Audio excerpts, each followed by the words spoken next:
El capitán Bull, de Émile Zola. Hola, audiolector, audiolectora de Audiolecturas. Parece trabalengua. Hoy estoy aquí nuevamente para embarcarnos en otro emocionante viaje literario. Continuando con nuestra exploración del vasto universo literario, en el que recientemente disfrutamos Las caracolas de Monsieur Chabré de Émile Zola, quiero seguir rellenando esos huecos que hemos dejado en nuestra travesía literaria. Mi compromiso es traerte toda la riqueza literaria que esté a mi alcance de los autores que he tenido el honor de leer en voz alta. En este canal hemos explorado varias de las obras más destacadas de Zola. Hemos viajado a través de las páginas de sus novelas, cuyas voces resuenan en nuestra mente. Zola es conocido por su enfoque en el naturalismo, un movimiento literario que buscaba retratar la vida y la sociedad de manera objetiva y sin adornos. Sus obras a menudo exploran temas como la lucha de clases, la injusticia social y las condiciones de vida de los menos privilegiados. Una de sus obras más conocidas es la serie de 20 novelas conocida como Les Rougon-Macquart, que examina la influencia del entorno en la vida de sus personajes. A través de esta serie, Zola ofrece un retrato amplio y completo de la sociedad francesa de su época. Además de su obra literaria, Zola también es famoso por su papel en el caso Dreyfus, un escándalo político y judicial que sacudió a la sociedad francesa. Zola escribió la famosa carta Yo acuso, en la que denunciaba la injusticia y el antisemitismo que rodeaba el caso. Su valiente acto lo llevó a enfrentar la persecución y el exilio. En nuestro canal de audiolecturas también hemos explorado la vida y el legado de Émile Zola a través de una audiobiografía detallada que puedes encontrar en la sección Biografías desde la tumba. Esta sección está diseñada para arrojar luz sobre la vida y el impacto de los autores que han dejado una marca imborrable en la literatura. Pero nuestro compromiso no se detiene aquí. Mi deseo es seguir explorando y compartiendo toda la obra de Émile Zola, así como la de otros autores destacados. Quiero que sientas la misma pasión y emoción que yo al sumergirnos en cada página de sus libros y al descubrir la riqueza de sus historias. Tu tiempo sé que es valioso y agradezco sinceramente que seas parte de esta comunidad. Te animo a que continúes compartiendo tus pensamientos y reflexiones en los comentarios y a que invites a otros amantes de la literatura a unirse a nosotros en este viaje. Así que, ¿qué te parece si seguimos explorando juntos el vasto universo literario de Émile Zola y de muchos otros autores? Tu apoyo es esencial para que podamos seguir compartiendo estas experiencias literarias y llenando cada rincón de nuestra biblioteca auditiva. Te invito a que te suscribas si aún no lo has hecho, a que le des like a este video, a que comentes tus opiniones y sugerencias y, por supuesto, a que actives la campana de notificaciones para que no te pierdas ninguna de nuestras futuras aventuras literarias. Gracias por ser parte de Audiolecturas y por permitirme compartir contigo la belleza de la literatura. Y ahora, sin más demora, comencemos nuestra emocionante travesía literaria con el cuento El capitán Bull. Te prometo que será otro viaje lleno de sorpresas, emociones y reflexiones. Capítulo 1. Ya eran las 9. La pequeña ciudad de Beauchamp acababa de meterse en la cama, muda y oscura, bajo la glacial lluvia de noviembre. En la calle de Recolets, una de las más estrechas y menos transitadas del barrio de Saint-Jean, una ventana seguía iluminada en el tercer piso de una vieja casa cuyos desvencijados canalones dejaban caer torrentes de agua. Madame Bull velaba junto a tocones de viña mientras su nieto Charles hacía los deberes bajo la pálida claridad de una lámpara. El apartamento, alquilado por 160 francos al año, se componía de 4 enormes habitaciones que nunca lograban calentar en invierno. Madame Bull ocupaba la más amplia. Su hijo, el capitán tesorero Bull, había elegido La habitación que daba a la calle, cerca del comedor, y el pequeño Charles, con su catre de hierro, se perdía al fondo de un inmenso salón cubierto de mohosas tapicerías que ya no se utilizaba como tal. Los escasos enseres del capitán y de su madre, muebles estilo imperio de caoba maciza, abollados y con los apliques de cobre arrancados tras los continuos cambios de guarnición, desaparecían bajo la alta techumbre de la cual se desprendía como una fina oscuridad pulverizada. Las baldosas, pintadas de un rojo frío y duro, helaban los pies. Entre las sillas tan solo había pequeñas alfombrillas raídas, tan desgastadas que tiritaban en medio de ese desierto barrido por todos los vientos que se filtraban por las puertas y las ventanas dislocadas. Cerca de la chimenea, Madame Bull se arrellanaba dentro de su sofá de terciopelo amarillo, observando ensimismada cómo se consumía el último tocón, con esa mirada fija y vacía de los ancianos perdidos en sus recuerdos. Era capaz de pasar así días enteros, con su figura desgarbada y su larga cara siempre seria, cuyos delgados labios jamás sonreían. Viuda de un coronel fallecido en vísperas de ser nombrado general, madre de un capitán del que no se había separado ni siquiera durante sus campañas militares, mostraba una severidad castrense. Se había contagiado de las ideas de deber, honor y patriotismo que la hacían inflexible, como si se hubiera secado bajo la rudeza de la disciplina. Era raro que dejara escapar una queja. Cuando su hijo se quedó viudo, tras 5 años de matrimonio, aceptó por supuesto encargarse de la educación de Charles, labor que desempeñaba con la severidad de un sargento encargado de instruir a los reclutas. Vigilaba estrechamente al niño sin tolerarle ni un capricho ni una falta, obligándolo, si era necesario, a permanecer despierto hasta medianoche, velando ella también hasta que acabara todos sus deberes. Charles, de temperamento delicado, crecía descolorido bajo esta disciplina implacable, con su cara iluminada por 2 hermosos ojos, demasiado grandes y demasiado claros. En sus largos silencios una única idea fija rondaba a Madame Bull. Su hijo había traicionado sus esperanzas. Esto bastaba para mantenerla ocupada, rememorando su existencia desde el nacimiento del pequeño, que a sus ojos marcaba el momento álgido de la carrera de su hijo, en medio de toda suerte de pompa y gloria, hasta esta estrecha vida de garita, estos días tediosos e indistinguibles, este descalabro a un puesto de capitán tesorero del que jamás saldría, en el que se había apoltronado. Sin embargo, sus comienzos la habían henchido de orgullo. Durante unos instantes hasta había creído ver sus sueños realizados.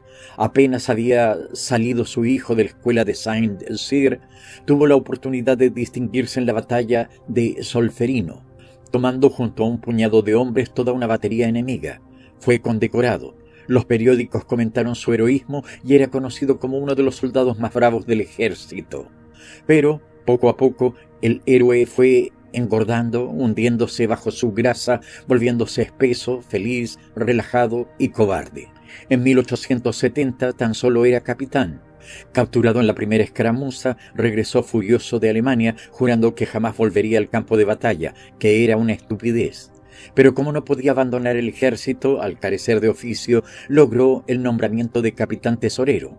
Un nicho, decía, donde al menos lo dejarían reventar tranquilo. Ese día Madame Bull sintió un gran desgarro en su interior. Era el final, y desde entonces nunca había abandonado su actitud severa, nunca había dejado de apretar los dientes. El viento barrió la calle de Recollets, una oleada de lluvia se abatió con rabia en las ventanas. La anciana alzó la mirada de la chimenea que se estaba extinguiendo, para asegurarse de que Charles no se hubiera dormido sobre su traducción en latín. Este niño, de 12 años, se había convertido en su última esperanza, a la que se aferraba en su tosuda obsesión por la gloria. Al comienzo lo detestaba con todo el odio que sentía hacia su madre, una pequeña obrera modosita, linda y delicada, que el capitán deseaba con locura y con la que cometió la estupidez de casarse, al no poder convertirla en su amante. Una vez muerta la madre, con el padre sumido en el vicio, Madame Bull había rehecho sus sueños con el pobre niño enfermizo, que apenas si lograba sacar adelante. Quería que fuera fuerte, que fuera el héroe que Bull se había negado a ser, y bajo su fría severidad observaba ansiosa cómo crecía, palpándole los miembros, infundiéndole coraje en la cabeza. Poco a poco, cegada por su pasión, creyó tener por fin delante de ella al hombre de la familia. El niño, de naturaleza dulce y soñadora, en realidad sentía un horror físico hacia el oficio de las armas, pero como tenía auténtico pavor a su abuela y puesto que era muy dócil y obediente, repetía lo que ella decía, resignándose a convertirse en militar algún día. Madame Bull se dio cuenta que el niño no avanzaba en su traducción. Charles, aturdido por el ruido de la tormenta, estaba en realidad dormido, con la pluma en la mano y la mirada plantada en el papel. Entonces ella golpeó con sus dedos resecos el borde de la mesa y el niño pegó un respingo. Abrió el diccionario y se puso a buscar febrilmente. Sin decir ni una palabra, la vieja mujer se acercó a los tocones e intentó reavivar el fuego, sin lograrlo. Cuando aún tenía fe en su hijo, se había dejado arruinar por este, que se había comido sus pequeños ahorros en vicios que ella ni siquiera quería conocer. Y aún ahora el capitán Bourne seguía liquidando la casa. Todo se iba esfumando poco a poco. Estaban en la miseria, las habitaciones estaban vacías y la cocina siempre fría. Pero ella jamás le hizo ni un comentario, pues, disciplinada como era, seguía considerándolo el dueño de todo. Tan solo a veces sentía un escalofrío pensando que Poole podía llegar un día a cometer alguna tontería que impidiera a Charles entrar en el ejército. Se levantó para ir a buscar algún sarmiento a la cocina cuando se abatió sobre la casa una terrible borrasca que sacudió las puertas, arrancó una persiana y arrastró el agua de los reventados canalones, inundando las ventanas con sus torrentes. En medio de este estrépito escuchó un inesperado timbrazo. ¿De quién podía tratarse a tales horas y con este tiempo? Bull no acostumbraba a volver nunca antes de medianoche, si es que volvía antes de amanecer. Abrió la puerta. Apareció ante ella un oficial calado hasta los huesos, jurando en arameo. Por todos los diablos, a tiempo de perros. Era el mayor Laguette, un bravo anciano que había servido al mando del coronel Bull en los buenos viejos tiempos. Comenzó como enfant de troupe, pero, gracias a su bravura, mucho más que a su inteligencia, había alcanzado el grado de comandante, hasta que una enfermedad, un acortamiento de los músculos de un muslo, producido por una herida, lo obligó a aceptar el puesto de mayor. Incluso cojeaba levemente, pero no convenía recordárselo cara a cara, pues se negaba a aceptarlo. —¿Es usted mayor? —exclamó Madame Bull, cada vez más sorprendida. —Sí, maldita sea —gruñó Laguette—, y hay que quererla a usted no poco para echarse a las calles con esta condenada lluvia. Con este tiempo no salen ni los curas. Sacudía todo el cuerpo, sus botas rebosaban de agua formando una charca en el suelo. Se puso entonces a mirar a su alrededor. Necesito impepinablemente ver ahora mismo a Bull. ¿Acaso ya se ha acostado el muy gandul? No, aún no ha regresado, respondió la vieja mujer con dulzura. El mayor se mostró exasperado. Exclamó en un arrebato de ira. ¿Cómo? ¿Que aún no ha vuelto? Pero entonces me han hecho buena chifla en su café. ¿Dónde la Melanie? Ya sabe, acabo de pasar por ahí y una criada se ha reído en mis barbas diciéndome que el capitán acababa de irse a acostar. Ah, pardiez, ya me parecía a mí. De buena gana le hubiera dado yo un buen tirón de orejas. Se fue calmando, pataleando por la habitación indeciso con aire alterado. Madame Bull lo miraba fijamente. —¿Necesita usted hablar con el propio capitán en persona? —preguntó por fin. —Sí. —¿Y no puedo yo transmitirle el asunto? —No. La anciana no insistió, pero permaneció ahí mismo observando al mayor que no acababa de decidirse a partir. Al final tuvo un nuevo arrebato de ira. —¿Qué más da, maldita sea? Ya que he venido hasta aquí, pues se lo voy a contar a usted. Vaya que sí, tal vez sea lo mejor. Se sentó ante la chimenea, tendiendo hacia ella sus embarradas botas, como si flambeara un buen fuego tras los morrillos. Madame Bull iba a retomar su sitio en el sofá cuando se dio cuenta de que Charles, derrotado por la fatiga, acababa de deslizar la cabeza entre las páginas abiertas del diccionario. En un primer momento, la llegada del mayor lo había despabilado, pero en cuanto se dio cuenta de que no se ocupaban de él, no pudo resistirse al sueño. Su abuela se dirigía ya a la mesa para darle un cate en sus endebles manitas que palidecían bajo la lámpara, cuando el mayor la retuvo. No, déjelo dormir, al pobre pequeño. No se trata de nada muy divertido, que digamos, como para que lo escuche. Así que la anciana regresó a su asiento. Ambos se miraron durante unos instantes, en silencio. Pues vale, ya está, exclamó por fin el mayor y subrayó su siguiente frase con un furioso gesto de mentón. El muy cerdo de Bull ya nos la ha vuelto a jugar. A Madame Bull no le tembló ni un músculo, pero palidecía, cada vez más estirada en su sofá. El otro prosiguió. No, si ya me lo estaba yo oliendo, todo esto. Tenía incluso la intención de comentárselo a usted algún día. Bull no paraba de derrochar dinero con un aire idiota que me tenía escamado. ¡Ay, pardiez! ¡Ay, qué ser medio tonto para hacer semejantes asquerosidades! Y se puso a lanzarse furiosos puñetazos a la rodilla, enmudecido por la indignación. Finalmente la anciana tuvo que hacerle una pregunta directa. ¿Ha robado? Si es que no se lo va usted a creer, no. Yo nunca he comprobado las cosas, apruebo las cuentas, he hecho la firma. Ya sabe usted cómo funcionan las cosas en el consejo. Solo cuando se acercaba a una inspección, como el coronel es muy quisquilloso, yo le decía, amigo, cuidado con la caja, que soy yo el que responde por ella, y me quedo tranquilo. Pero desde hace un mes, como se comportaba de forma extraña y me llegaron rumores feos, comencé a mirar atentamente sus registros, a mirar con lupa sus apuntes, pero todo parecía correcto, impecable. Tuvo que interrumpirse, embargado por tal arrebato de furia que no pudo evitar desahogarse inmediatamente. Maldito sea, maldito sea. Si no es tanto su pillería lo que me enoja, es más su repugnante comportamiento hacia un amigo como yo. Se ha cachondeado bien de mí, como lo oye. Madame Bull, maldito sea, ¿acaso me toma por un viejo imbécil? ¿Ha robado entonces?, volvió a preguntar Madame Bull. Hoy, prosiguió el mayor, un poco más tranquilo, según salgo de cenar, aparece Cagnox. ¿Lo conoce usted? Es el carnicero que está en la esquina de la Place aux Herbes. Otro bribón de la peor especie, el Gagnox, que ha logrado la adjudicación de la carne y que alimenta a nuestros hombres con todas las vacas que revientan de viejas por los alrededores. Vale, pues lo recibo como a un perro, como lo que es, cuando me desvela todo el pastel. Ay, menudo tinglado, parece ser que Bull tan solo le pagaba anticipos, unos chanchullos de cuidado, un lío de cifras que ni el diablo las comprende. Vamos, que Bull le debe 2.000 francos y el carnicero amenaza con ir a soltar todo el cuento al coronel si no se le paga inmediatamente.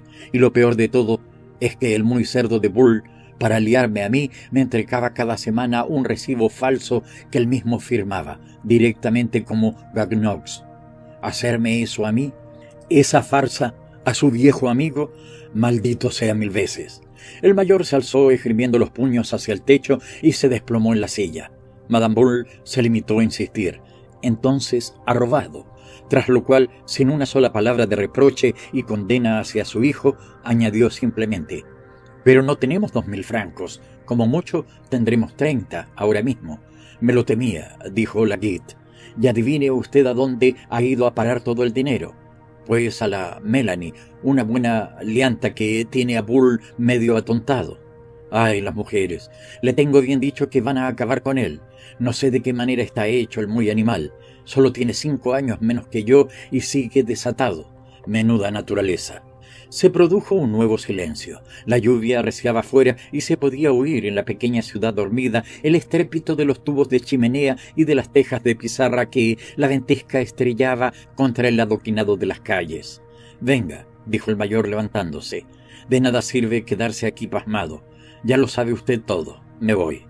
«¿Qué hacer? ¿A quién recurrir?», murmuraba la anciana. «No se desespere, ya se verá. Si yo tuviera 2.000 francos... Pero ya sabe usted que no soy rico».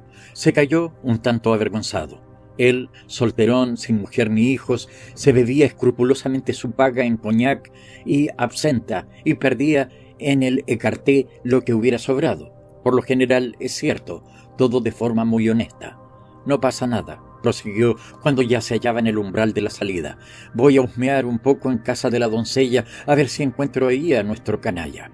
Removeré Roma con Santiago. Bull, el hijo de Bull, condenado por robo. Venga ya, eso no es posible. Sería el fin del mundo. Antes volaría toda la ciudad en pedazos. Pardiez, no se apene, todo esto resulta mucho más hiriente para mí. Le dio al anciano un vigoroso apretón de manos y desapareció por la sombra de la escalera mientras ella lo iluminaba alzando su lámpara. Cuando volvió a posarla en la mesa, en medio del silencio y de la desnudez del amplio cuarto, permaneció unos instantes inmóvil ante Charles, que seguía durmiendo con la cara entre las páginas del diccionario. Con sus largos cabellos rubios parecía la pálida cabeza de una muchacha que estuviera soñando. Cierta ternura asomó en el rostro endurecido y cerrado de la abuela, pero no fue sino un rubor pasajero, pues la máscara retomó enseguida su fría tosudez. Aplicó un golpe seco en la mano del pequeño, diciendo: «Charles, tu traducción». El niño se despertó sobresaltado, tiritando de frío, y se puso de nuevo a hojear rápidamente el diccionario. En ese preciso instante, el mayor Laguitte, que acababa de dar un buen portazo en la salida a la calle, recibió tal bolsa de agua procedente de los canalones que pudieron escuchar perfectamente sus juramentos entre la varaunda de la tormenta. Tras lo cual ya no se oyó otra cosa más que el estrépito de la lluvia y el leve chirrido de la pluma de Charles garabateando el papel. Madame Bull retomó su asiento frente a la chimenea, estirada, con los ojos clavados en el fuego muerto, con su inflexibilidad e inalterabilidad de todas las noches. Capítulo 2. El café de París de la viuda Madame Mélanie Cartier estaba situado en la Place du Palais, una gran plaza irregular llena de pequeños olmos polvorientos. En Beauchamp se solía decir: «Vamos a donde la Mélanie». Al final de la primera sala, bastante amplia, había otra sala que llamaban el diván, muy estrecha, con los muros flanqueados de banquetas de molesquín y 4 mesas de mármol en las esquinas. Allí era donde Madame Cartier, desertando de la barra, que dejaba a cargo de su criada Frosine, pasaba las soirées con algunos clientes habituales, los más íntimos, los que eran llamados en la ciudad los caballeretes del diván. Era algo que daba renombre. Los demás se dirigían a ellos con sonrisas llenas de desdén y de sorda envidia. Madame Cartier había enviudado a los 25 años. Su marido, un carpintero carretero, había dejado boquiabierta a toda la ciudad al hacerse cargo del café de París tras la muerte de un tío suyo. Un buen día volvió de Montpellier, a donde viajaba cada 6 meses para proveerse de licores, con Mélanie bajo el brazo. Estaba mejorando el negocio y junto a sus suministros se trajo igualmente una mujer a su gusto, seductora y que atrajera clientela. Nunca se supo de dónde la había sacado, pero en cualquier caso no se casó con ella hasta probarla durante 6 meses detrás de la barra. Las opiniones, sin embargo, estaban divididas en Beauchamp. Según unos, Mélanie era estupenda, según otros, era un gendarme.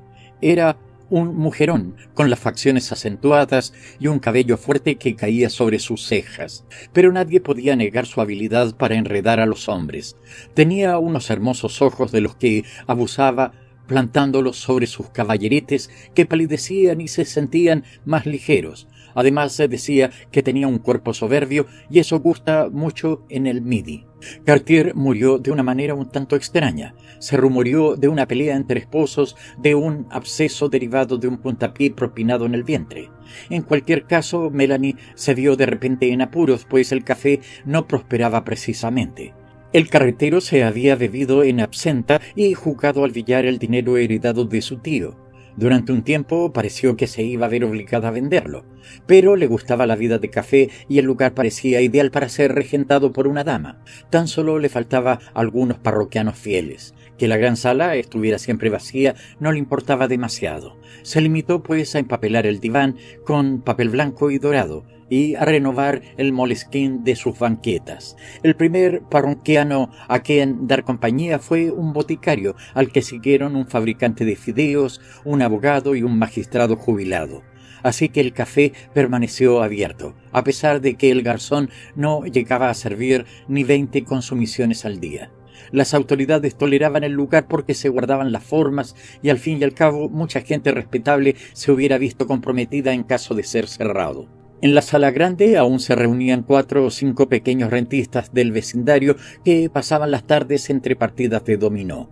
No parecieron notar la muerte de Cartier ni el cambio de ambiente del Café de París y mantuvieron sus hábitos. Pero el garzón cada vez tenía menos quehaceres, así que Melanie acabó despidiéndolo. Frosine se encargaba de encender una sola lámpara en un rincón donde los rentistas echaban la partida. De vez en cuando alguna bandada de jóvenes, atraídos y excitados por las historias que se contaban sobre Melanie, invadía la sala con risotadas escandalosas e intimidadas, pero eran acogidos con aires de fría dignidad y la patrona o bien no hacía acto de presencia o, si se hallaba en la sala, los aplastaba con un desprecio de mujer hecha y derecha que los reducía a balbuceos. Melanie era demasiado inteligente como para dejarse llevar por chiquilladas. Mientras la sala grande permanecía sumida en la oscuridad, tan solo iluminada en el rincón donde los rentistas movían mecánicamente sus fichas de dominó, ella misma se ocupaba de servir a los caballeretes del diván, sin reparar en gentilezas, permitiéndose incluso, en las horas de mayor abandono, la libertad de apoyarse en el hombro de alguno de ellos para seguir con atención alguna jugada fina de écarté. Una tarde, estos caballeretes que finalmente se habían habituado a tolerarse entre ellos, tuvieron una desagradable sorpresa al hallar al capitán Bull instalado en el diván. Parece ser que había entrado casualmente por la mañana a tomarse un vermú y, estando solo con Melanie, se pusieron a charlar. Cuando volvió por la tarde, Frosine enseguida lo hizo pasar al diván. 2 días después, Bull ya era el dueño y señor del lugar, sin que por ello dejaran de asistir el boticario, el fabricante de fideos, el abogado o el viejo magistrado. El capitán, pequeño y ancho, adoraba a los mujerones. En el regimiento lo habían apodado alzafaldas, debido a su insaciable hambre de mujeres, a sus incontenibles apetitos que satisfacía en cualquier lugar y de cualquier forma, tanto más violenta cuanto más carne hubiera a la que hincarle el diente. Cuando los oficiales e incluso los simples soldados se topaban con un buen odre reventón de carne prieta, cuyos encantos desbordaban en rolliza grasa, exclamaban: «Ya estuviera cubierta de harapos o de terciopelo». Esta es para el condenado alzafaldas, y todas acababan pasando por sus manos, por la noche en los barracones. Muchos predecían que algún día las mujeres lo reventarían, por lo que Melanie, con toda la lozanía de su cuerpo de mujer, se hizo totalmente con él, con un poder irresistible. Él se rindió y se abismó en ella. Al cabo de 15 días había caído en un atolondramiento de gordinflón enamorado que se vacía por dentro sin dejar por ello de estar inflado. Sus ojillos, perdidos en medio de su abotagado rostro, seguían a la viuda a todas partes con una mirada de perro apaleado. Este mujerón de fuerte pelambrera lo mantenía perdido en un continuo éxtasis. Por miedo a que lo pusieran a dieta, como él mismo decía, toleraba a los caballeretes del diván y entregaba hasta el último céntimo de su paga. Fue un sargento el que halló la expresión más acertada para describir la situación. Alzafaldas ha encontrado su agujero y ya no va a salir de ahí. Era un hombre enterrado. Ya eran casi las 10 cuando el mayor Laguet irrumpió furiosamente en el Café de París. Tras la puerta, violentamente batida de par en par, se pudo ver durante unos instantes la Place du Palais, oscura, convertida en un pantano de fango líquido en ebullición bajo la tremenda lluvia. El mayor, calado ya hasta los huesos, dejó tras de sí el rastro de un río según se dirigía al mostrador donde Frosine estaba leyendo una novela. «Mala, pécora», gritó. «¿Cómo te atreves a burlarte de un militar? Merecerías...» Y alzó la manaza, amagando un tortazo de los que tumbarían a un buey. La pequeña criada reculaba, aterrada, mientras los rentistas burgueses miraban boquiabiertos sin comprender nada. Pero el mayor no quiso entretenerse, empujó la puerta del diván y se dio de bruces con Bull y Melanie, justo cuando ésta se dedicaba a dar salameramente cucharaditas de ponche al capitán, como una gallina llenando el buche de su polluelo favorito. Esa noche tan solo se habían dejado caer por ahí el magistrado jubilado y el boticario, y ambos, poco animados, se habían retirado temprano. Así que Melanie, que necesitaba 300 francos para el día siguiente, aprovechaba la ocasión para ponerse mimosa. «Vamos a ver ese pico. Una por mamá, otra por papá. ¡Ah, que está rico, gordito!». El capitán, sonrosadote, respantigado con los ojos en blanco, chupaba la cucharilla con profundo deleite. «Maldita sea», berreó el mayor plantado en el umbral. «Así que ahora te dedicas a esconderte tras las faldas. Me dicen que te has ido, me echan a la puerta y mientras tú estás aquí regodeándote». Burle se sobresaltó apartando el ponche. Melanie, con un gesto de irritación, se adelantó como para protegerlo con su cuerpo, pero Laguitte clavó en ella su mirada con ese aire tranquilo y resuelto bien conocido por las mujeres cuando ven venir una bofetada. «Déjenos», dijo simplemente el mayor. Ella vaciló durante unos instantes, pero creyó sentir en su rostro la brisa de un tortazo, así que, pálida de rabia, fue a reunirse con Frosine en la barra. Cuando por fin se quedaron a solas, el mayor Laguitte se plantó delante del capitán Bull con los brazos en jarra e inclinándose le gritó en plena cara: «¡Cerdo!». El capitán, desconcertado, quiso enfadarse, pero no le dio tiempo. «A callar. Qué buena me la ha jugado, hacer esto a un amigo. Me has colado recibos falsos que bien podrían dar con nuestros huesos en galeras. ¿Te parece todo esto normal? ¿Te parece normal hacerme esta jugarreta a mí, que nos conocemos desde hace 30 años? Bull se desplomó en su silla con el rostro lívido. Un escalofrío febril estremecía todos sus miembros. El mayor prosiguió vociferando y descargando puñetazos en las mesas mientras daba vueltas por la sala. «Así que ahora te dedicas a cisar como un vulgar ratero de poca monta y todo por esta mulastra. Si todavía hubieras robado por tu madre sería otra cosa. Pero, Demontre, lo que me saca realmente de quicio es que nos distraigas dinero para venir a traerlo a este cuchitril. Dime, ¿qué tienes en la mollera para liarte a tu edad con semejante sargentaza? Y no me mientas que acabo de pillaros haciendo cochinaditas. Pues tú tampoco te quedas corto con tu vicio del juego», tartamudeó el capitán. «Sí, diablos, soy un podrido jugador», replicó el mayor, más furioso aún ante la impertinencia. «Yo me juego hasta los calcetines y no es precisamente algo que aporte gran gloria al ejército francés. Pero maldita sea, yo juego, no robo. Revienta tú, si es lo que quieres. Deja morir de hambre a tu vieja y al mocoso, pero respeta la caja y no metas en líos a tus amigos». Se calló. Bull mantenía la mirada fija con aspecto de imbécil.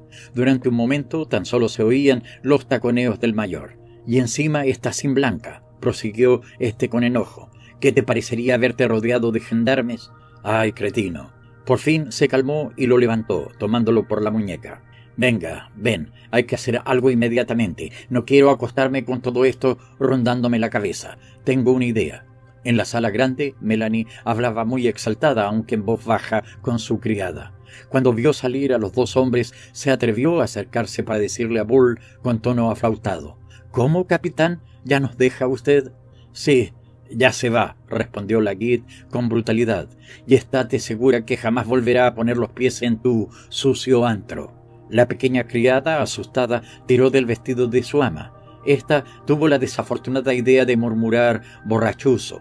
El mayor lanzó de repente el bofetón que le ardía en la mano desde hacía un tiempo, pero ambas mujeres se agacharon oportunamente, así que tan solo golpeó el moño de Frosine, aplastando el bonete y rompiendo su peine. Los pequeños rentistas lanzaron una exclamación de indignación.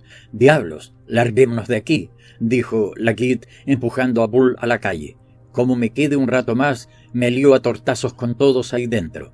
Una vez fuera, para atravesar la plaza, tuvieron que chapotear hasta los tobillos. La lluvia, empujada por el viento, chorreaba por sus rostros. Mientras el capitán avanzaba en silencio, el mayor se puso a reprocharle sus tejemanejes aún con mayor viveza. «Linda noche para andar callejeando, ¿no le parecía? Si no hubiera hecho tantas tonterías, ambos estarían ya calentitos en sus camas en vez de estar chapoteando por ahí». Tras lo cual se puso a despotricar contra Gagnox, un cretino cuya carne estropeada ya había provocado 3 cólicos a todo el regimiento. Dentro de 8 días terminaba el contrato con él. No volverían a adjudicárselo ni aunque fuera el propio diablo. «Depende de mí. Yo escojo a quien quiero», rugía el mayor. «Prefiero que me corten un brazo antes que ese envenenador gane un ochavo más a nuestra costa». Y se tropezó cayendo en un riachuelo que lo cubría hasta las rodillas. Con la voz ahogada entre juramentos añadió: «¿Sabes lo que te digo? Que voy a subir a su casa. Tú me esperas en la puerta, a ver si ese crápula tiene lo que hay que tener y todavía se atreve a ir mañana a hablar con el coronel como ha amenazado. Con un carnicero, demonios, mira que comprometerte con un carnicero. Ah, estarás orgulloso. Esto no te lo perdono en la vida. Llegaron a la Place aux Herbes. La casa de Gagnox estaba a oscuras, lo que no impidió a Laguitte propinar violentos aldabonazos en la puerta hasta que le abrieron. El capitán Bull se quedó solo en la espesa noche, pero ni siquiera se le ocurrió ponerse a cubierto. Permaneció plantado en una esquina del mercado, de pie bajo una lluvia torrencial, con un zumbido en la cabeza que le impedía pensar. No se aburrió porque había perdido la percepción del tiempo. La casa, con su puerta y sus ventanas cerradas, parecía muerta. Él simplemente la miraba. Cuando el mayor salió al cabo de una hora, al capitán le pareció que apenas acababa de entrar. Laguitte, con aspecto sombrío, no dijo nada. Bull no se atrevió a preguntarle. Durante unos instantes se buscaron en las tinieblas, intuyendo dónde estaba cada uno, tras lo cual retomaron el paso por las calles oscuras, donde el agua corría como si se tratara del lecho de un río.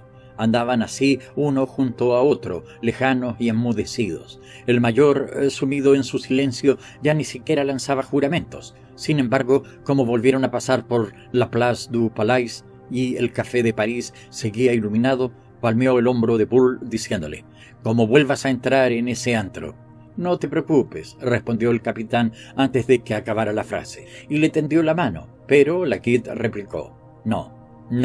Te acompaño hasta la puerta de tu casa. Así me aseguro que, por lo menos esta noche, no vuelves ahí». Continuaron andando hasta la calle de Recolets, donde ambos ralentizaron el paso. Ya frente a su puerta, el capitán, tras haber sacado su llave del bolsillo, por fin se decidió a preguntar: «¿Y bien? ¿Y bien?», repitió el mayor con rudeza. «¿Soy tan canalla como tú?» «Sí, he cometido una canallada». «Ay, maldita sea, vete al diablo. Nuestros soldados seguirán comiendo vaca podrida durante los próximos 3 meses. Y le explicó que Gagnox, el muy sinvergüenza, era un civilino que poco a poco se había llevado el gato al agua. No iba a ir a hablar con el coronel, incluso iba a perdonar los 2000 francos, sustituyendo los recibos falsos por verdaderos firmados por él, a cambio de que el mayor le garantizara la próxima adjudicación del suministro de carne. El asunto estaba cerrado. ¿Qué te parece?, lanzó Laguitte. «Ya tiene que ganar el muy canalla para soltarnos tan alegremente 2000 francos». Bull, mudo de emoción, había aferrado las manos del mayor. Tan solo fue capaz de balbucear unos confusos agradecimientos. La indecencia que acababa de cometer su amigo para salvarlo le había llegado al corazón. El mayor gruñó: «Es la primera vez que hago algo parecido, pero había que hacerlo. ¿Qué diablos? Mira que no tener ni 2000 francos ahorrados es para cogerle asco al juego y no volver a tocar ni una carta. Peor para mí, si es que no tengo ni dónde caerme muerto. Pero escucha, como vuelvas a hacer algo parecido, la próxima vez no te va a ayudar ni el propio Belcebú». El capitán lo abrazó y entró en su casa. El mayor permaneció un momento ante su puerta para asegurarse de que se acostara. Sonaron las 12 y la lluvia seguía barriendo la oscura ciudad, así que se dirigió dificultosamente hacia su casa. Estaba apenado por la suerte de sus hombres. Se detuvo para decir en alto, en un tono lleno de piadosa ternura: «Pobres diablos, van a tener que comer vaca reseca por 2000 francos». Capítulo 3. En el regimiento, la noticia cayó como una bomba. Alzafaldas había roto con la Mélanie. Al cabo de una semana, la cosa parecía comprobada e innegable. El capitán ya ni se asomaba por el Café de París. Se decía que el boticario había ocupado su sitio aún caliente, para mayor desgracia del viejo magistrado. Y lo que aún resultaba más increíble, el capitán Bull vivía enclaustrado en la calle de Recolets. Efectivamente, se recogía pronto y pasaba las veladas junto a la chimenea tomando la lección al pequeño Charles. Su madre, que no le había insinuado ni una palabra sobre sus tejemanejes con Gagnox, mantenía ante él su severa rigidez, pero sus miradas decían que lo creía curado. 15 días después, el mayor Laguitte se hizo invitar a cenar. Se sentía algo incómodo ante la idea de volver a encontrarse con Bull. no tanto por él mismo, sino más bien por el propio capitán, pues temía despertar en él malos recuerdos. Sin embargo, puesto que Bull parecía reformado, quería darle un buen apretón de manos y tomar algo juntos. Era algo que le apetecía hacer.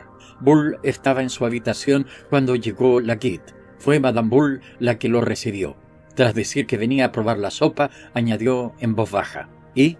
¿Todo bien?», respondió la anciana. «Nada sospechoso?» «Nada en absoluto. Se acuesta a las 9, nunca se ausenta y parece feliz». «Ah, diantre, qué bien», exclamó el mayor. «Ya sabía yo que bastaba con un buen empellón.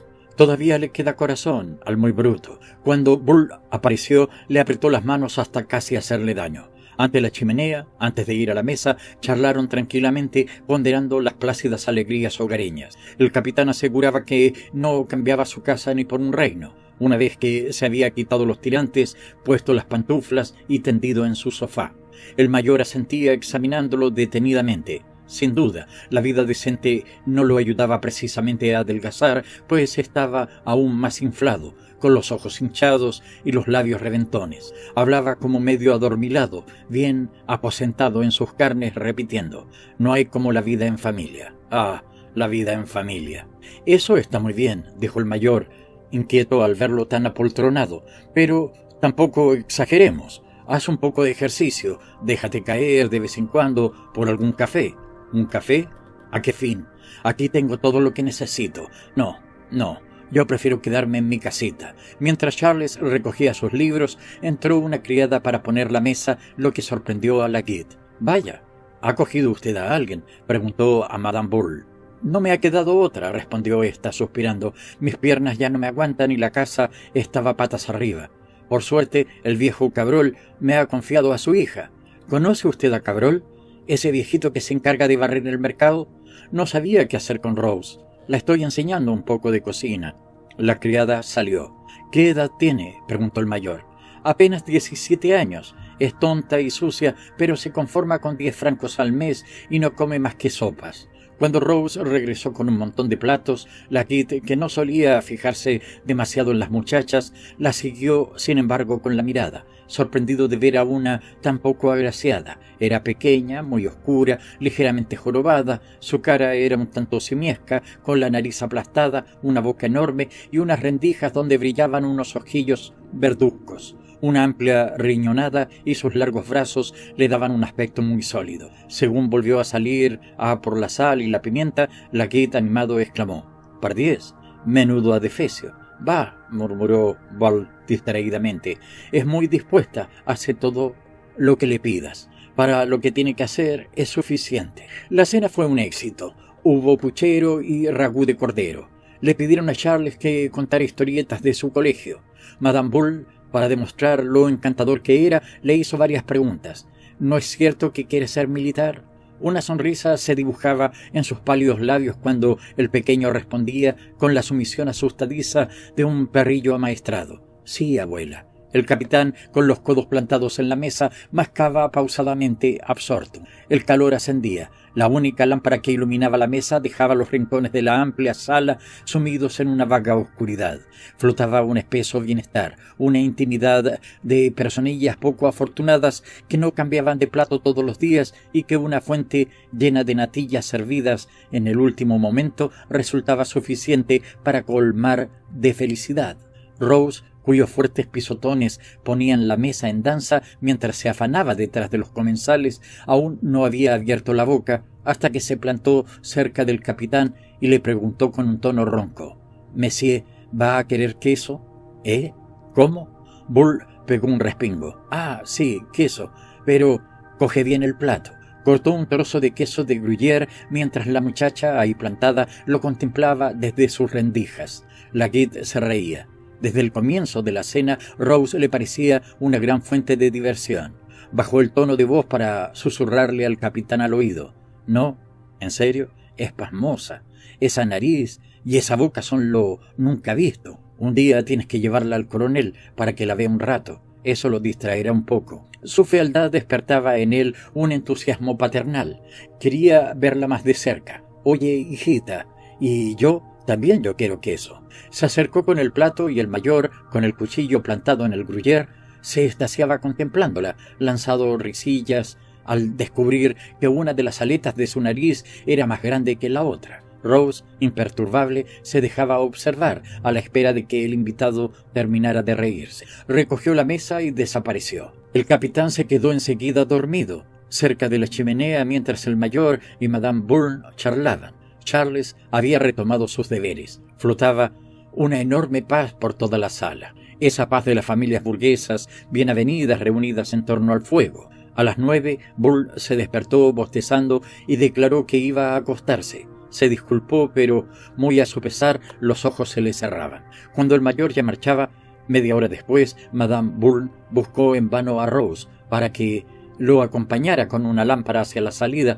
pero debía ya de haber subido a su habitación. Una auténtica gallina, la muchacha, que podía estar 12 horas roncando a pierna suelta.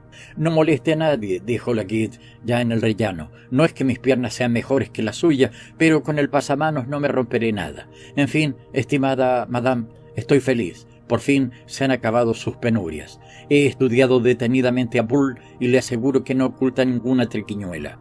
Diantre, ya era hora que se liberara de la falda. Cada vez iba a peor». El mayor se marchó encantado. Un hogar de gente decente con los muros de cristal donde no había manera de ocultar cochinadas. De todo el encuentro, en el fondo, lo que más le gustaba era que ya no tendría que verificar las cuentas del capitán. No había nada que lo fastidiara tanto como el papeleo. En la medida en que Bull volviera a ser de confianza, él podría dedicarse a fumar sus pipas y a firmar papeles con los ojos cerrados, a pesar de lo cual aún mantuvo un ojo abierto durante un tiempo. Pero los recibos eran auténticos, los saldos estaban perfectamente equilibrados, no había nada irregular. Al cabo de un mes ya se dedicaba tan solo a hojear rápidamente los recibos y a comprobar los saldos finales, como siempre había hecho. Pero una mañana, de repente, su mirada se detuvo en una suma, no por desconfianza, sino porque estaba encendiéndose la pipa. Se percató que el total había sido forzado en 13 francos para equilibrar el saldo, y no se trataba de un error de transcripción de cifras, pues las cotejó con los recibos. Le dio mala espina, pero no le dijo nada a Bull, sino que se propuso repasar las sumas. A la semana siguiente, nuevo error, 19 francos de menos. Esta vez la inquietud lo asaltó. Se encerró con las cuentas y dedicó toda una agónica mañana a rehacerlo todo, recalculando todas las sumas, sudando la gota gorda, lanzando terribles juramentos, con la cabeza a reventar de números, y a cada nueva suma constataba el miserable siseo de unos pocos francos, 10 aquí, 8 allá, 11 acullá. En las últimas operaciones, menos aún, 3 o 4 francos. En una de ellas incluso Burle había distraído tan solo 1 franco y 50 céntimos. Desde hacía 2 meses el capitán se dedicaba, pues, a roer miguitas de la caja. Cotejando fechas, el mayor dedujo que la celebrada reunión tan solo lo había refrenado durante apenas 8 días. Este descubrimiento fue la gota que colmó el vaso. «Mil diablos endemoniados», vociferaba solo, descargando puñetazos sobre las cuentas. «Esto es aún más asqueroso. Los de los recibos falsos de Gagnox por lo menos tenían su audacia, pero esto, de Montre, es más bajo que una criada sisando 2 céntimos de la compra. Mira que dedicarse a arañar las cuentas, para embolsarse 1,5 francos, par 10. ¿Dónde queda tu orgullo, miserable? Hubiera preferido que te llevaras la caja entera y que te la fundieras en una noche de juerga con actrices». El siseo de poca monta le resultaba aún más indignante. También estaba furioso por haber sido burlado de nuevo por un medio tan simple y tonto como el falsear las cuentas. Se levantó y estuvo 1 hora dando vueltas en su gabinete, sin saber qué hacer, lanzando voces. «Esto ya es definitivo. Es un hombre acabado. Hay que hacer algo». Aunque le pegara un buen susto cada mañana, eso no iba a evitar que luego por la tarde se embolsara una monedita de 3 francos. Pero diablos, ¿qué hace con ese dinero? Si ya no sale, se acuesta a las 9 y todo parece tan decente y tranquilo en su casa. ¿Acaso el muy cerdo tiene nuevos vicios desconocidos? Volvió a su mesa y contó las cantidades distraídas, que sumaban 545 francos. ¿De dónde sacar tal cantidad de dinero? La inspección precisamente iba a ser dentro de poco. Bastaba que el maniático del coronel se le ocurriera comprobar alguna suma para que se descubriera el pastel. Esta vez Bull estaba acabado. Esta idea calmó al mayor. Ya no lanzaba juramentos, estaba helado, imaginándose a Madame Bull estirada y desesperada ante él. Estaba también tan angustiado por su propia suerte que el corazón parecía a punto de salírsele del pecho. «Veamos», murmuró. «Lo primero que hay que hacer es aclarar qué historietas hay detrás de todo esto. Luego ya habrá tiempo de actuar». Se dirigió al despacho de Bull. Desde la acera de enfrente atisbó una falda que desaparecía por el hueco de su puerta. Pensando que estaba a punto de descubrir todo el pastel, se deslizó detrás y se puso a la escucha. Se trataba de Melanie. Reconoció su tono aflautado de mujerón. Se quejaba de los caballeretes del diván. Hablaba de una letra que no sabía cómo iba a poder pagar, que los alguaciles ya estaban llamando a la puerta de su casa, que iba a tener que venderlo todo. Pero como el capitán apenas decía nada, salvo que no tenía ni un céntimo, acabó deshaciéndose en lágrimas. Se puso a tutearlo, llamándole mi niño favorito, pero por mucho que desplegara sus mayores encantos, estos no parecían surtir ningún efecto, pues la voz sorda del capitán seguía repitiendo «imposible, imposible». Al cabo de una hora, Melanie por fin se fue, hecha una furia. El mayor, estupefacto por el giro de los acontecimientos, esperó un momento antes de entrar en el despacho donde el capitán se había quedado solo. Lo halló perfectamente tranquilo, así que, a pesar de sus ganas de mandarlo 3 veces al infierno, se contuvo, decidido como estaba a llegar antes hasta el fondo del asunto. No había nada sospechoso en el despacho. Delante de la mesa de madera negra, sobre el asiento de arcilla del capitán, había un decente cojín de cuero. En un rincón, la caja de dinero parecía sólidamente cerrada, sin una sola muesca. El verano se acercaba y por la ventana se escuchaba el trino de un canario. Todo estaba en un orden impecable. De las cajas de cartón emanaba un olor a legajos que inspiraba confianza. «¿No era la fulana de la Melanie esa que acaba de salir?», preguntó Laguet. Bull alzó los hombros y murmuró: «Sí. Ha venido haciéndose la salamera a ver si lograba trincharme 200 francos, pero no le he dado ni un franco, ni 10 céntimos. Vaya», replicó el mayor, sondeándolo, «pues me habían comentado que habíais vuelto a rejuntaros». «¿Cómo? Que va, para nada. Ya estoy harto de todas esas pelanduscas».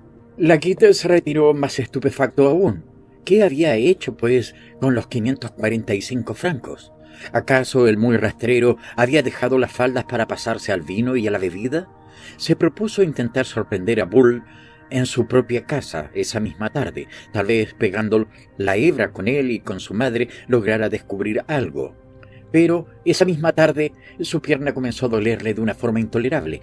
No iba nada bien desde hacía algún tiempo. Incluso se había tenido que resignar a usar un bastón para no ir por ahí a trompicones como un cojitranco. Pero el bastón lo desesperaba. Solía decir con rabia contenida que ella era un inválido. A pesar de todo, juntó toda su fuerza de voluntad, se levantó del sofá y se puso en manos de su bastón para arrastrarse por la oscura noche hasta la calle de Recolets. Sonaron las 9 cuando llegó. El portal estaba entreabierto. Iba resoplando por el 3er piso cuando escuchó ruido de voces en el piso superior. Creyó reconocer la voz de Bull y se acercó con curiosidad. Al fondo del pasillo, a la izquierda, una puerta dejaba pasar un haz de luz. Al ruido de sus pisadas, la puerta se cerró y se encontró de repente sumido en la oscuridad más absoluta. «¡Qué bobada!», se dijo. «Alguna cocinera que se va a acostar». A pesar de todo, se acercó lo más cautelosamente posible hasta la puerta para pegar el oído a la misma. Se oían 2 voces charlando. Se quedó boquiabierto. Se trataba del cerdo de Bull y del monstruo de la criada, Rose. «Me prometiste 3 francos», decía la criada con rudeza. «Dámelos». «Cariñito, te los traeré mañana», insistía Bull, suplicante. «Hoy no ha podido ser. Ya sabes que siempre cumplo mis promesas. O me das 3 francos o ya estás saliendo de aquí». Ya debía de haberse desvestido y de estar sentada en el borde de su cama de correas, pues crujía cada uno de sus movimientos. El capitán, de pie, pataleaba hasta que se acercó. Sé buena, anda, hazme un sitio. ¿Quieres dejarme en paz?, gritó Rose con tono torcido. A que me pongo a gritar y le cuento todo a la vieja. No hay sitio hasta que no me des 3 francos. No había manera de que cambiara de opinión. Parecía una bestia tosuda que se negaba a avanzar. Bull se enfadó, lloró y finalmente, para ablandarla, sacó de su bolsillo un tarro de confitura que había cogido del armario de su madre. Rose lo aceptó y lo vació de inmediato, sin pan, con el mango de un tenedor que había en su cómoda. Estaba delicioso, pero cuando el capitán creía haberla conquistado, volvió a rechazarlo con el mismo obstinado gesto. No hay confituras que valgan, yo quiero los 3 francos. Tras esta última exigencia, el mayor alzó su bastón como para partir la puerta en 2. Estaba a punto de estallar. 1000 demonios, maldita buscona. Hacer tal cosa a un capitán del ejército francés. Ya se había olvidado de la falta de Bull. Tan solo pensaba en estrangular a ese horror de mujer, a esa descarada. ¿Cómo se atrevía a andar con exigencias semejante a defecio? Era ella la que tenía que pagar. Finalmente se retuvo para seguir escuchando. «Me apena mucho lo que me haces», repetía el capitán. «Yo que he sido tan bueno contigo. Te he regalado un vestido, unos pendientes y un pequeño reloj. Pero ni siquiera te pones mis regalos. Vaya, ¿para qué? ¿Para estropearlos? Papá se encarga de guardar bien mis cosas. Y todo el dinero que me ha sacado, papá me lo guarda también». Se produjo un silencio. Rose estaba meditando. «Escucha, si me prometes que mañana me traes 6 francos, te hago un sitio. Ponte de rodillas y jura que mañana me traes 6 francos. No, de rodillas». El mayor, estremecido, se alejó de la puerta y se quedó en el rellano, adosado al muro. Las piernas se le iban solas y blandía su bastón como si fuera un sable en la oscura noche de la escalera. ¡Ay, diantre! Ahora entendía por qué el cochino de Bull ya no salía de casa y se acostaba a las 9. Bonita conversación, ya te digo, y con una sucia pécora que ni el último de la tropa recogería de un montón de basura. Pero, maldita sea, exclamó el mayor, para esto mejor que se hubiera quedado con Melanie. ¿Y ahora qué? Entraba y los molía a palos a ambos.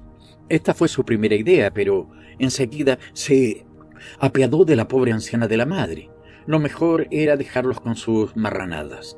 El capitán ya era un caso perdido. Cuando un hombre caía tan bajo, ya no se podía hacer nada por él, salvo echarle una paletada de tierra encima para acabar de enterrarlo, como a una bestia podrida, para que no contamine al resto del mundo. Y por mucho que alguien le hundiera la nariz en su propia mierda, volvería a lo mismo al día siguiente. Acabaría cisando céntimos para comprar dulces que ofrecer a pordioserillas pulgosas. 1000 demonios, con el dinero del ejército francés, y el honor de la bandera, y el apellido Bull, hasta ahora respetado, él lo estaba arrastrando por las cloacas. 1000 diablos endemoniados, esto no podía acabar así. Pero un instante después el mayor ya se había ablandado. Si por lo menos tuviera él los 545 francos, pero no tenía nada. La noche anterior, en la cantina de la pensión militar, tras haberse emborrachado con coñac como un cadete, lo había perdido todo en el juego. Se le estaba bien merecida la cojera, lástima que no hubiera reventado. Dejó a los 2 tortolitos que retosaran, descendió y llamó a Madame Bull. Pasaron unos buenos 5 minutos hasta que la anciana vino a abrirle. «Discúlpeme», dijo, «pensaba que esa marmota de Rose seguía por aquí. Tendré que ir a sacudirla un poco de su cama». Pero el mayor la retuvo. «¿Y Bull?», preguntó. «Oh, ese lleva roncando desde las 9. ¿Quiere usted ir a llamar a la puerta de su dormitorio?» No, tan solo quería darle a usted las buenas noches». En el comedor, Charles, sentado como siempre ante la mesa, acababa de terminar su traducción. Pero parecía aterrorizado. Sus manitas blancas temblaban. Su abuela, antes de enviarlo a la cama, le leía relatos de batallas para desarrollar en él el espíritu heroico familiar. Esa noche, la historia del Benqueur, una nave repleta de moribundos tragada por el vasto océano, a punto estuvo de provocar en el niño una crisis nerviosa, llenándole la cabeza de horribles pesadillas. Madame Bull pidió al mayor que asistiera al final de la lectura. Tras la misma, cerró el libro con gran solemnidad con las palabras del último marinero: «¡Viva la República!». Charles estaba más pálido que una sábana. «¿Lo has oído?», dijo la anciana. «El deber de todo soldado es el de morir por la patria». «Sí, abuela».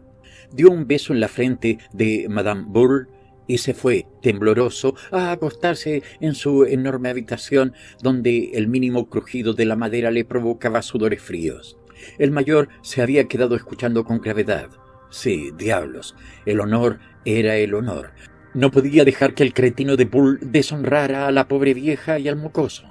Puesto que el chaval sentía tanta afición por la vida militar, tenía que poder entrar en la escuela de Saint-Cyr con la cabeza bien alta.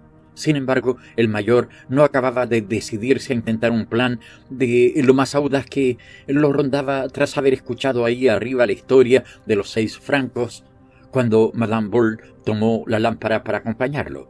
Según pasaban ante la habitación del capitán, ella se sorprendió al ver la llave en la puerta, lo que no era habitual. «Entre usted, pues, a verlo», le dijo ella. «No es bueno que duerma tanto. Se está embruteciendo».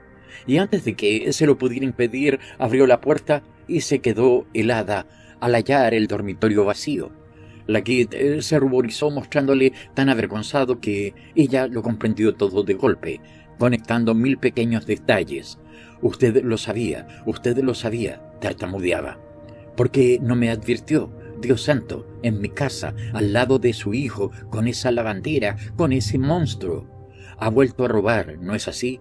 Lo presiento». Se quedó estirada, blanca, rígida. Añadió con un tono duro: «¿Sabe lo que le digo? Que preferiría que estuviera muerto». Laguitte tomó sus 2 manos y las mantuvo durante un momento apretadas entre las suyas, tras lo cual desfiló, pues un nudo le atravesaba la garganta, y a punto estaba de echarse a llorar. ¡Ay, 1000 demonios! Ahora ya estaba decidido a intentarlo. Capítulo 4. La inspección general estaba programada para finales de mes. El mayor contaba pues con 10 días. Al día siguiente se arrastró a trompicones hasta el Café de París, donde pidió una caña. Melanie palideció al verlo y Frosine se resignó a servirle la cerveza con miedo a recibir una bofetada. Pero el mayor no parecía buscar guerra. Pidió una silla para estirar su pierna, tras lo cual se tomó la caña con la tranquilidad de cualquier cliente sediento. Llevaba 1 hora ahí cuando vio pasar por la Place du Palais a 2 oficiales, al jefe de batallón Morandot y el capitán Doucet. Los llamó agitando escandalosamente el bastón. «Venid a tomaros una cañita conmigo», les gritó en cuanto se acercaron un poco. Los oficiales no se atrevieron a negarse. Cuando la criada ya les había servido, Morandot preguntó al mayor: «¿Así que ahora usted para por aquí?» «Sí, la cerveza no está nada mal». El capitán Doucet guiñó los ojos con travesura. «¿Pertenece usted al diván, mayor?» Laguitte se echó a reír, pero no respondió. Entonces comenzaron a bromear sobre Melanie mientras el mayor alzaba los hombros con aire inocente. Al fin y al cabo, no dejaba de ser toda una mujer, y muchos de los que fingían desdeñarla hubieran hecho en realidad muchas tonterías por tenerla. El mayor se giró hacia la barra y con tono de buen chico dijo: «Madame, más cañas». Melanie estaba tan sorprendida que se levantó para servirles ella misma las cervezas. Cuando ya estaba ante la mesa, el mayor la retuvo. Incluso se permitió la libertad de darle unas palmaditas en una mano que ella había posado en el respaldo de una silla. Acostumbrada como estaba a las carantoñas y caricias, se puso salamea, pensando que el viejo escombro, como acostumbraba a llamarlo con Frosine, ya chocheaba. Doucet y Morandot no paraban de intercambiar miradas. ¿Será posible? El bueno del mayor había ocupado el lugar de alzafaldas. ¡Ah, caramba! Lo que se iban a reír en el regimiento. De repente, Laguitte, que a través de la puerta abierta vigilaba de refilón la Place du Palais, exclamó: «Mirad, ahí va Bull». «Sí, es su hora», dijo Frosine, acercándose ella también. «El capitán pasa por ahí todas las tardes, al salir de la oficina». El mayor, a pesar de su pierna, se levantó, tropezó con varias sillas y gritó: Bull! Ven para acá, tómate a una cañita, hombre». El capitán, estupefacto, incapaz de comprender qué podía hacer Laguitte en el café de Melanie con Doucet y Morandot, se dirigió hacia allá mecánicamente. Acababan de derrumbársele un montón de ideas hechas. Se detuvo en el umbral aún dubitativo. «Otra caña», pidió el mayor, y girándose. «¿Qué te pasa? Entra, pues, y siéntate, que no te vamos a comer». Cuando el capitán se sentó, se produjo un momento de incomodidad general. Melanie trajo la caña con un ligero temblor en las manos, torturada por el continuo temor a que se produjera una escena que supusiera el cierre del local. Ahora la galantería del mayor la inquietaba. Trató de esquivar la invitación a tomar algo con los caballeros, pero el mayor, como si fuera el dueño de la casa, ya había pedido un anisete a Frosín y Melanie se vio obligada a sentarse entre él y el capitán. Repetía de forma tajante: «Ante todo, respeto a las damas. Seamos caballeros franceses, pardiez. A la salud de madame». Bull, con los ojos clavados en su jarra, mostraba una sonrisa forzada. Los otros dos oficiales, superados por la situación, intentaron irse. Afortunadamente, la sala estaba vacía. Tan solo estaban los pequeños rentistas en su mesa, echando la partida de la tarde, mirando de refilón a cada juramento, escandalizados de que hubiera tanta gente y dispuestos a amenazar a Melanie con irse al café de la estación antes que tener que soportar una invasión de la tropa. Las moscas zumbaban, atraídas por la suciedad de las mesas que Frosín tan solo limpiaba los sábados. Instalada en la barra, la pequeña criada había retomado su novela. «¿Y bien? ¿No brindas con madame?», dijo con rudeza el mayor a Bull. «Un poquito de educación, por favor». Y como Doucet y Morandot volvían a hacer amago de levantarse, prosiguió: «Esperada, de Montre. Nos vamos juntos, por culpa de este animal que nunca ha sabido comportarse». Los dos oficiales permanecieron de pie, sorprendidos por la brusca ira del mayor. Melanie intentó poner paz con su risa de mujer complaciente, tomando los brazos de ambos hombres. Pero la Guide prosiguió: «No, déjeme. ¿Por qué no quiere brindar? No dejaré que le insulte, madame. ¿Está claro? Ya empiezo a estar harto de este cerdo». Bull, muy pálido tras el último insulto, se levantó y dijo a Morandot: «¿Pero qué le pasa? ¿Me hace venir para insultarme? ¿Acaso está borracho?». «Mil diablos endemoniados», vociferó el mayor. Se puso de pie, temblando sobre sus piernas, y sacudió un buen tortazo al capitán. Melanie tuvo el tiempo justo de agacharse para evitar que la alcanzara de pasada. Se montó un buen jaleo. Frosín comenzó a lanzar gritos desde la barra como si la estuvieran pegando a ella. Los pequeños rentistas se atrincheraron detrás de su mesa, temiendo que todos esos soldados desenfundaran sus sables y comenzaran a masacrarse. Pero Doucet y Morandot habían tomado al capitán por los brazos, impidiéndole que saltara la garganta del mayor, y lo condujeron poco a poco hacia la salida. Una vez fuera, lograron calmarlo un poco, echando toda la culpa a la Guide. El coronel mismo decidiría sobre el asunto, pues se comprometieron a ir a someterlo a su criterio, en calidad de testigos del mismo. Cuando lograron que Bourne se marchara, regresaron al café donde estaba la Guide, muy emocionado, con los ojos llenos de lágrimas, pero fingiendo tranquilidad, apurando su caña. «Escuche, mayor», dijo el jefe de batallón, «lo que acaba de hacer está muy mal. El capitán no tiene su mismo rango, por lo que sabe que no le permitirán batirse en duelo con usted». «Bueno, eso ya lo veremos», respondió el mayor. «Pero, ¿qué le ha hecho a usted? Ni siquiera ha dicho nada. Dos viejos camaradas. Es absurdo». El mayor hizo un gesto vago. «¿Qué más da? Me irrita». No pudieron sacarle más información. Jamás se supo nada más sobre los motivos, pero no por ello el escándalo fue menos enorme. En suma, todo el regimiento acabó opinando que la Melanie, enrabietada por haber sido abandonada por el capitán, había hecho que el mayor lo abofeteara, pues también había caído bajo sus garras y debía de haberle contado historietas abominables sobre Bull. ¿Quién lo hubiera dicho de ese pellejo de la Guide, que siempre decía horrores de las mujeres? Y ahora era él el que había caído. A pesar del alzamiento general contra Melanie, el suceso en realidad la hizo más popular y fascinante que nunca, temida y deseada a la vez, de manera que sus negocios comenzaron a ir viento en popa. Al día siguiente el coronel convocó al mayor y al capitán. Los sermoneó con dureza, reprochándoles por deshonrar al ejército al frecuentar tugurios infames. ¿Cómo resolver el entuerto, puesto que no podía autorizarlos a batirse en duelo? Esta era la cuestión que desde el día anterior se debatía apasionadamente en todo el regimiento. Unas simples excusas parecían inaceptables, debido al tortazo. Sin embargo, puesto que Laguitte apenas se tenía en pie por su cojera, se pensaba que tal vez impusiera una reconciliación si el coronel así lo exigía. «Veamos», prosiguió el coronel, «¿me aceptan ustedes como árbitro?» «Perdón, mi coronel», interrumpió el mayor, «vengo a traer mi dimisión. Hela aquí. Esto lo soluciona todo. Fije usted el día del duelo». Bull lo miró estupefacto. Por su parte, el coronel se creyó en el deber de realizar algunas observaciones. «Esta determinación que usted toma es muy grave, mayor. No le quedan más que 2 años para su retiro». Pero de nuevo Laguitte lo interrumpió, diciendo con rudeza: «Eso es asunto mío». «Indudablemente. Pues vale, voy a tramitar su dimisión y en cuanto sea aceptada, fijaré un día para el duelo». Este desenlace dejó a todo el regimiento patidifuso.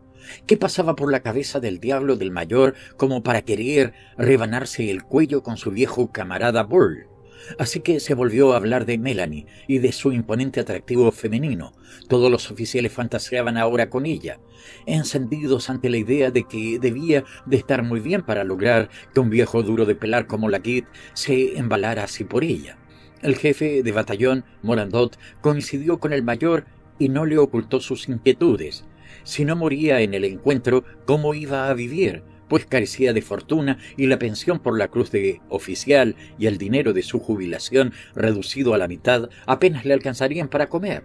Mientras Morandot hablaba de esta guisa, Laguitte mantenía sus grandes ojos abiertos y plantados en el vacío, sumido en su muda tosudez de cráneo estrecho.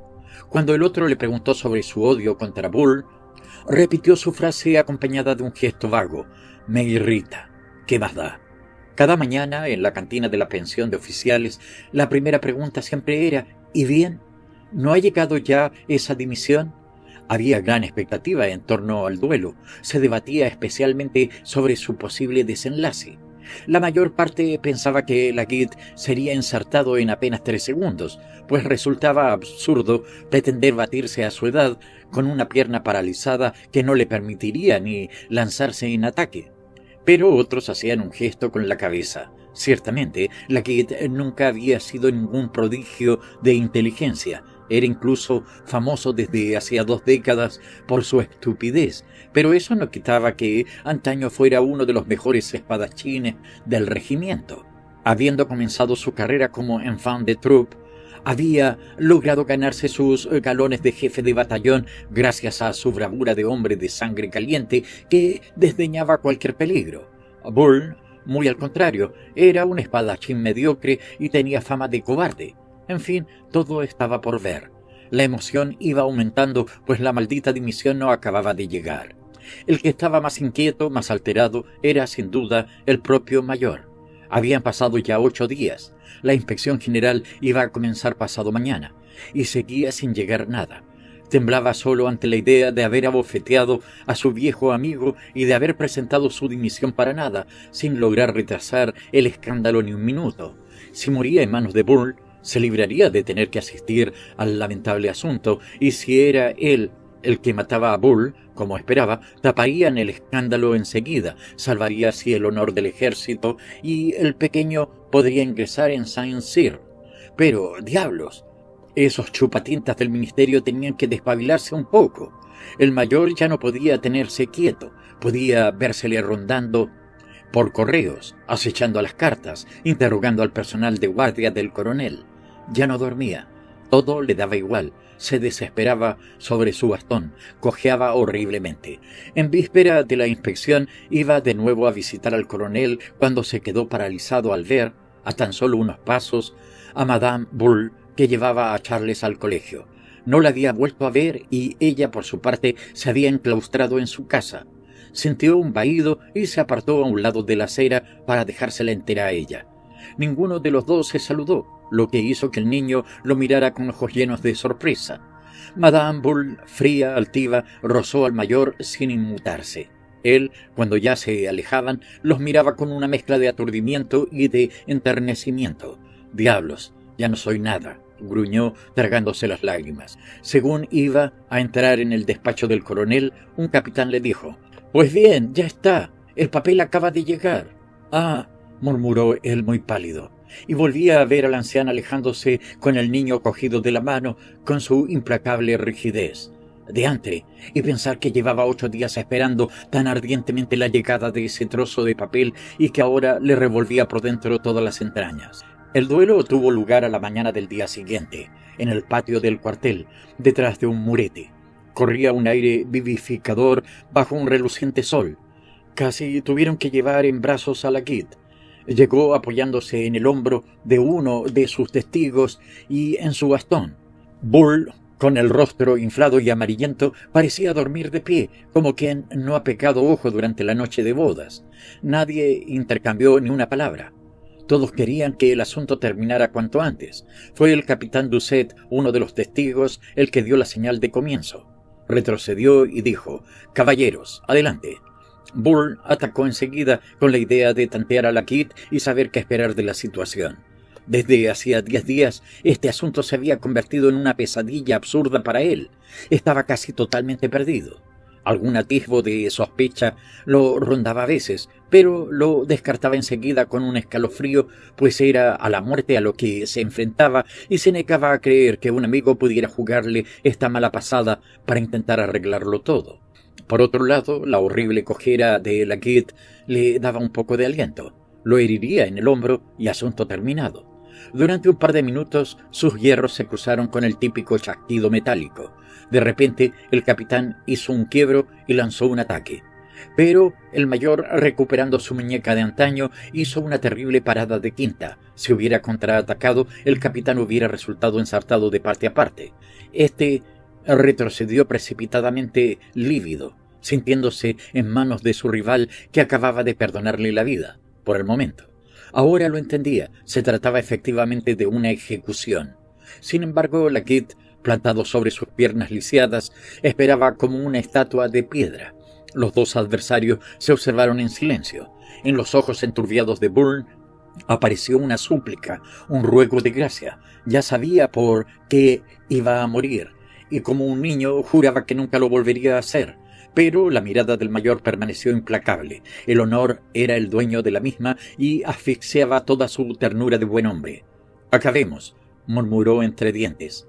Esta vez fue el quien atacó. Se vio un relámpago. Su sable flambeó cruzando de derecha a izquierda. Volvió y se plantó con una estocada recta y fulgurante en el pecho del capitán, que se desplomó como un peso muerto sin un solo grito. La Kidd soltó el sable, contemplando al pobre Sebón de Bull, tendido patas arriba, con la panza al aire. El mayor repetía una y otra vez, enfurecido y roto por la emoción: «Mil diablos endemoniados». Sus dos testigos tuvieron que llevárselo en brazos, pues sus piernas ya no le respondían y no podía andar ni con el bastón. 2 meses más tarde, el anciano mayor se arrastraba por una soleada y desierta calle de Beauchamp, cuando volvió a toparse frente a frente con Madame Bull y el pequeño Charles. Ambos vestían un estricto luto. Quiso evitarlos, pero las piernas no le respondían y se dirigieron directamente hacia él sin frenar ni acelerar el paso. Charles seguía con su dulce rostro asustado de niña. Madame Bull mantenía su rígida altivez, más dura y seca que nunca. Como la Kidd se apartó, metiéndose en el ángulo de una puerta cochera para despejar su camino, ella se detuvo bruscamente ante él y le tendió la mano. El mayor dudó un instante, pero acabó estrechándola, pero se puso a temblar de pies a cabeza, sacudiendo el brazo de la anciana. Intercambiaron en silencio miradas enmudecidas. «Charles», dijo por fin la abuela, «da la mano al mayor». El niño obedeció sin comprender. La Kidd estaba muy pálido. Apenas osaba rozar los delicados dedos del pequeño. Entonces, comprendiendo que debía hacer algo, tan solo se ocurrió lo siguiente: «¿Sigue usted pensando en que vaya a Saint-Cyr?» «Claro, en cuanto tenga la edad», respondió Madame Bull. A la semana siguiente, una fiebre tifoidea se llevó a Charles. La víspera, su abuela le había vuelto a leer la batalla de Bengers para aguerrirlo. Durante la noche, el delirio se amparó de él. Murió de miedo. Fin.